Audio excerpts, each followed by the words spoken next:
사랑하는 성도 여러분, 오늘도 하나님의 말씀으로 살아가는 복되고 거룩한 하루가 되시기를 우리 주님의 이름으로 소망합니다. 오늘 우리에게 주신 하나님의 말씀은 잠언 27장 14절로 27절 말씀입니다. 잠언 27장 14절로 27절 말씀을 우리 드라마 바이블로 함께 듣도록 하겠습니다. 이른 아침에 큰 소리로 자기 이웃을 축복하면 도리어 저주같이 여기게 되리라. 다투는 여자는 비 오는 날에 이어 떨어지는 물방울이라. 그를 제어하기가 바람을 제어하는 것 같고 오른손으로 기름을 움키는 것 같으니라. 철이 철을 날카롭게 하는 것 같이 사람이 그의 친구의 얼굴을 빛나게 하느니라.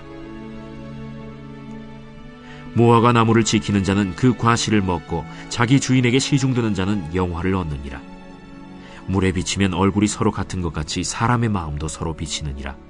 스올과 아바도는 만족함이 없고 사람의 눈도 만족함이 없느니라. 도가니로 은을, 풀무로 금을, 칭찬으로 사람을 단련하느니라.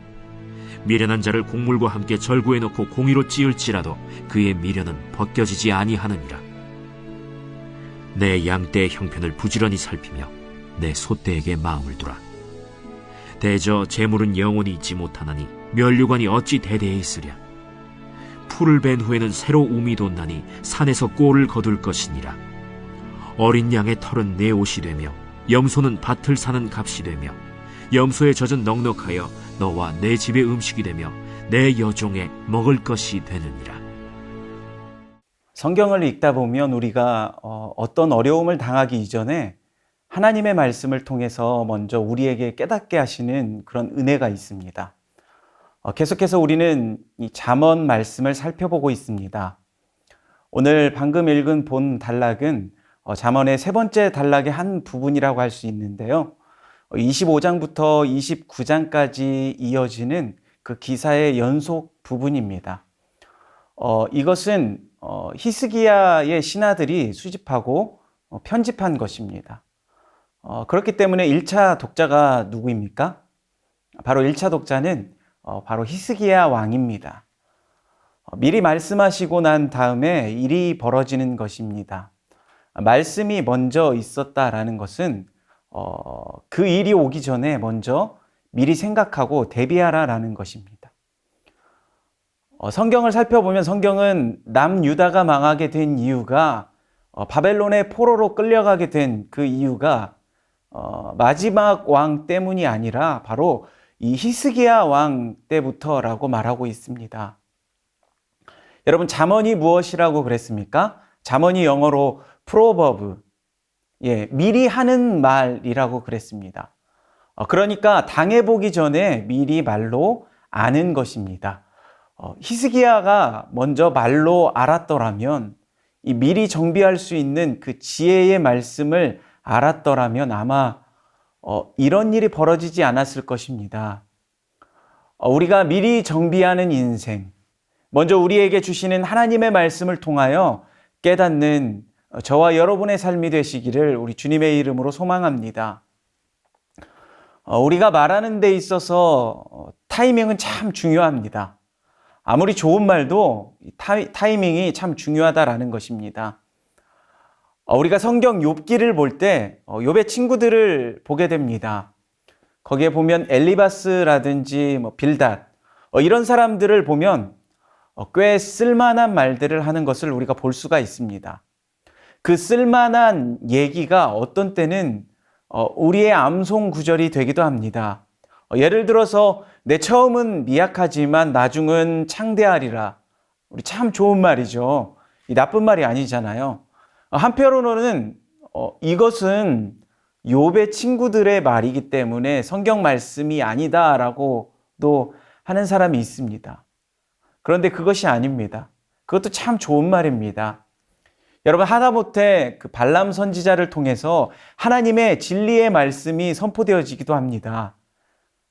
발람이 했기 때문에 옳지 않다라고 보는 것은 잘못되었다라고 생각합니다. 욥의 친구들이 참 좋은 말을 했는데요. 문제가 무엇입니까? 참 타이밍이 안 맞습니다. 옳은 말을 가지고 무엇을 했습니까? 분명히 옳은 말인데 그 말이 욥의 죄를 확증하는 데 사용하게 됩니다. 그러니까 그 말이 사악한 것이 되는 것이죠.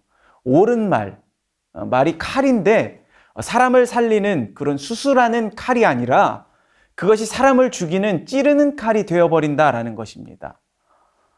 그러므로 아무리 좋은 옳은 말이라고 그래도 그 말이 시기적절해야 된다라는 것입니다. 오늘 본문 14절 말씀입니다. 14절 말씀을 함께 보겠습니다. 이른 아침에 큰 소리로 그 이웃을 축복하면 도리어 저주같이 여기게 되리라. 이른 아침에 큰 소리로 떠들면 죽으라는 소리겠죠. 여러분 한번 예를 들어 보십시오. 이른 새벽에 누군가가 확성기를 가지고 밖에서 아주 큰 소리로 주 예수를 믿으라. 그리하면 너와 내 집이 구원을 얻으리라. 이렇게 외치고 다닙니다. 이렇게 하는 것 분명히 복음 증거인데 그것은 듣는 사람에게 있어서 복음 증거가 아니라 저주겠죠. 아무리 좋은 말도 타이밍이 맞아야 한다라는 것입니다. 타이밍을 읽을 수 있어야 한다라는 것이죠. 그것은 어디서부터 나오냐? 바로 관계로부터 나옵니다. 여러분, 관계가 좋으면 그 사람의 타이밍을 읽을 수 있는 것입니다. 자기 자신의 느낌과 흐름을 가지고 살지 않고 상대방의 타이밍을 보면서 정확하게 맞춰서 해야 되는 것입니다. 15절과 16절 말씀인데요. 함께 읽어보도록 하겠습니다. 다투는 부녀는 비 오는 날에 이어 떨어지는 물방울이라. 그를 제어하기가 바람을 제어하는 것 같고 오른손으로 기름을 움키는 것 같으니라. 다투는 여자가 되지 말라고 합니다. 계속해서 이어지는 말씀이죠. 부연 설명입니다. 관계의 중요성을 말하고 있는 것입니다. 16절까지의 말씀의 특징이 무엇입니까? 바로 우리가 사람을 너무 의식하지 말고 하나님 앞에서 내가 온전해지고 나 자신이 복의 통로가 되어야 한다라는 것이죠. 그러므로 우리가 공동체에서 해야 할 일들이라는 것입니다. 여러분, 공동체가 중요하다라는 것이죠. 공동체에는 이러한 갈등이 있기 마련입니다. 심지어 공동체를 싫어하는 사람도 있을 것입니다. 하지만 공동체가 주는 분명한 그런 유익이 우리에게 있다라는 것이죠. 아무리 공동체 안에서 힘들고 여러 가지 갈등이 있더라도 그 안에서 우리가 자라나야 하는 것입니다. 어려움 가운데 부딪혀야 하는 것입니다. 그러면 거기서 유익이 있다라는 것이죠. 그래서 계속해서 17절에서 뭐라고 나옵니까? 17절 말씀입니다. 철이 철을 날카롭게 하는 것 같이 사람이 그 친구의 얼굴을 빛나게 하느니라. 서로 부대끼면서 날카롭게 한다라는 것입니다. 친구의 얼굴을 빛나게 한다. 이것도 날카롭게 한다라는 것이죠. 나쁜 뜻이 아니라 예리한 칼같이 그렇게 만들어 준다라는 것이죠. 더 뛰어나게 만드는 것입니다. 그러므로 공동체 안에서 교제를 통해서 거기서 인내를 배우고 소망을 배우고 믿음도 배우게 된다라는 것입니다. 혼자 있는 것이 아니라라는 것입니다.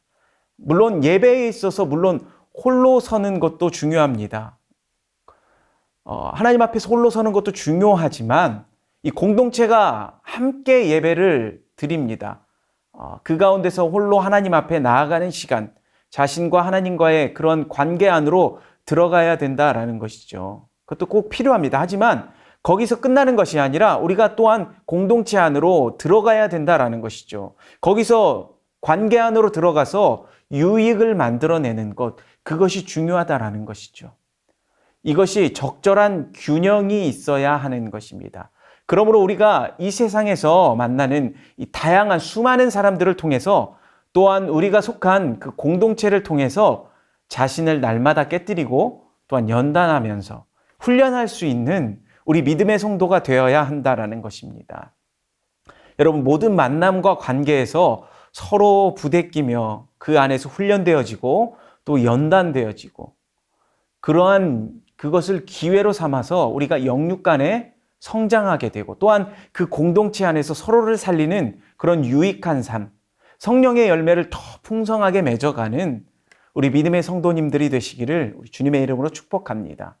우리 다시 한번 17절에서 19절 말씀을 함께 읽어보도록 하겠습니다.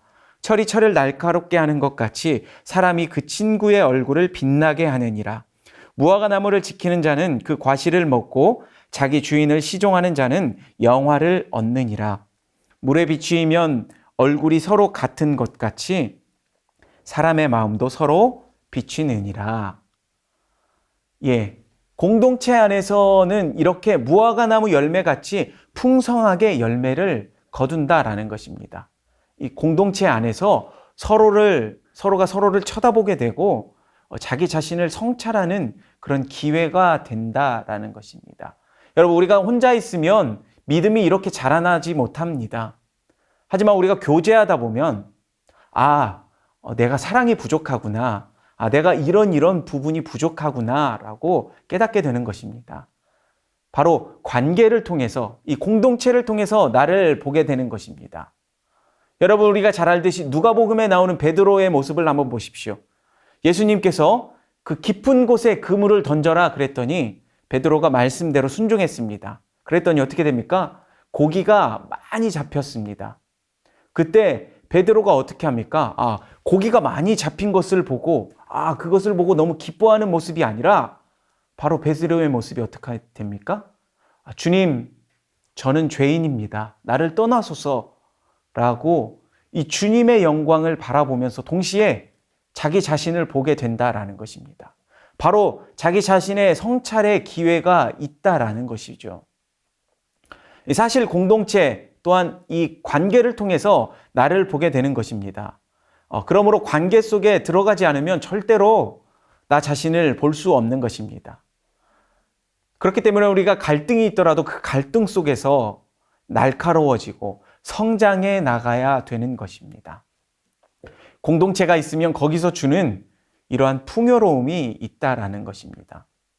무화과 나무의 풍요로움, 그리고 공동체 속에 들어가면 물이 서로의 얼굴을 비치는 것 같이 바로 나 자신을 볼 수 있는 그러한 성찰의 기회가 된다라는 것입니다.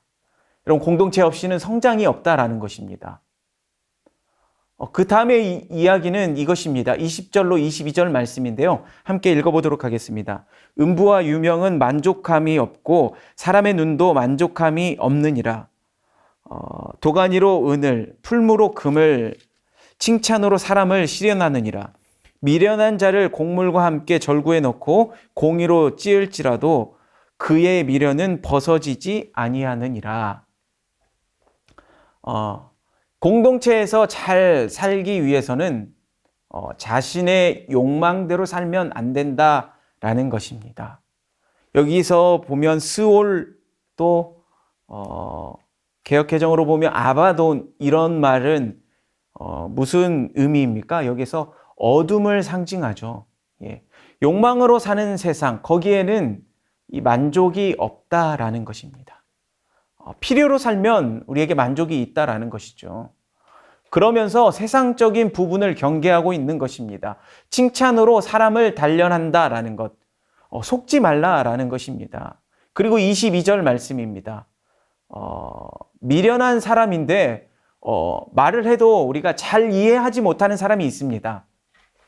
곡물을 아무리 빻아도 빻아지지 않는 그런 미련함이 있다라는 것이죠. 우리가 믹서기에 넣고 무언가를 갈을 때 유독 한 가지 잘 안 갈리는 그러한 것이 있을 때가 있어요. 우리 사람도 마찬가지입니다. 그 잘 안 갈리는 사람이 있습니다. 바로 고집이죠. 그러므로 공동체 안에서 잘 갈려져서 자신의 미련과 그 고집, 그것이 깨어져 버리는 그러한 모습을 보여야 한다라는 것입니다. 여러분, 공동체에 들어가면 다 깨어지게 되어 있습니다. 내가 얼마나 부족한 존재인지를 깨닫게 되어 있다라는 것입니다. 그것이 바로 공동체가 주는 유익이다라는 것입니다. 그러면서 마지막으로 성실함과 열심을 독려하고 있습니다. 양떼의 형편을 부지런히 살피고 소떼의 마음을 두라. 그리고 재물의 마음을 두지 말고 하나님께 마음을 두라는 것입니다. 성실하게 살면 반드시 열매를 거둔다라는 것입니다. 그것이 일반적인 이야기입니다. 우리가 23절로 27절 말씀을 함께 보겠습니다. 함께 읽겠습니다. 내 양떼의 형편을 부지런히 살피며 내 소떼에게 마음을 두라. 대저 재물은 영원히 있지 못하나니 면류관이 어찌 대대에 있으랴.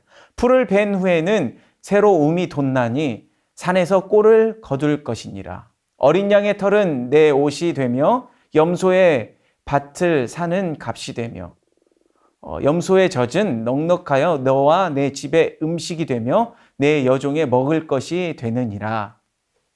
예, 무슨 말입니까? 말씀과 함께 이런 공동체 생활을 잘 하게 되면 이러한 당연한 열매들, 당연한 대가가 있다라는 것입니다.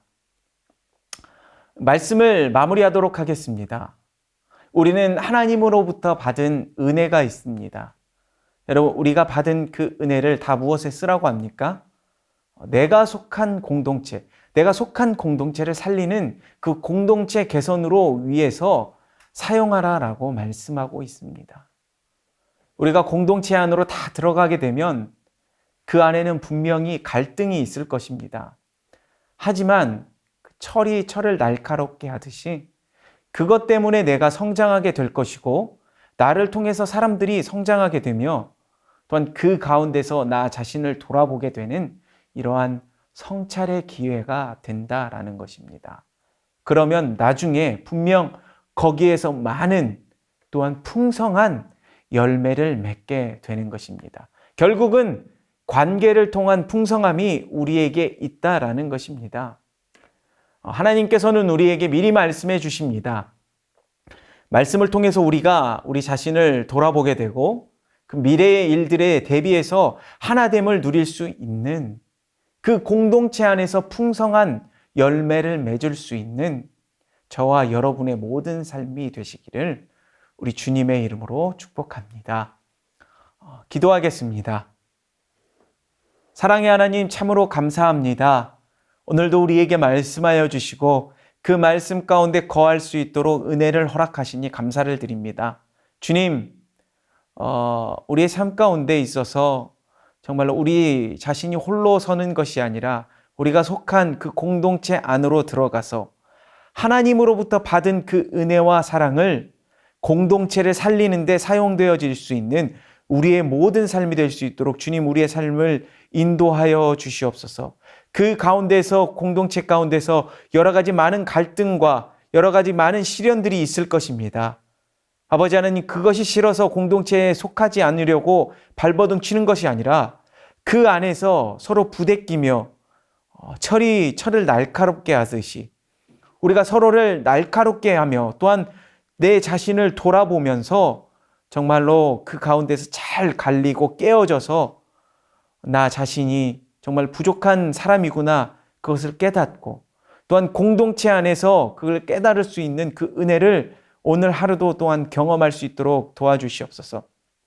그리하여서 우리의 삶을 통하여서 주님, 우리 공동체를 살리게 되고 나 자신을 통하여서 이 공동체 안에서 서로가 서로를 빛나게 하며 또한 공동체를 또한 살리며 나아갈 수 있는 우리의 모습이 될 수 있도록 주님, 우리를 더욱더 연단시켜 주시고 그 가운데서 성장해 나아갈 수 있도록 또한 믿음 또한 허락하여 주시옵소서.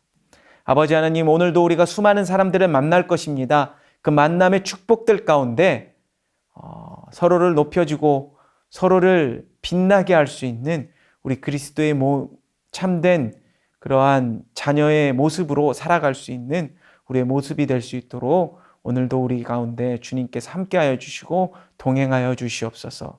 그렇게 행하실 주님을 기대합니다. 우리 삶 가운데서 역사하실 그 주님을 바라보며 이 모든 말씀을 우리와 늘 함께하시는 우리 주 예수 그리스도의 이름으로 감사드리며 기도드립니다. 아멘.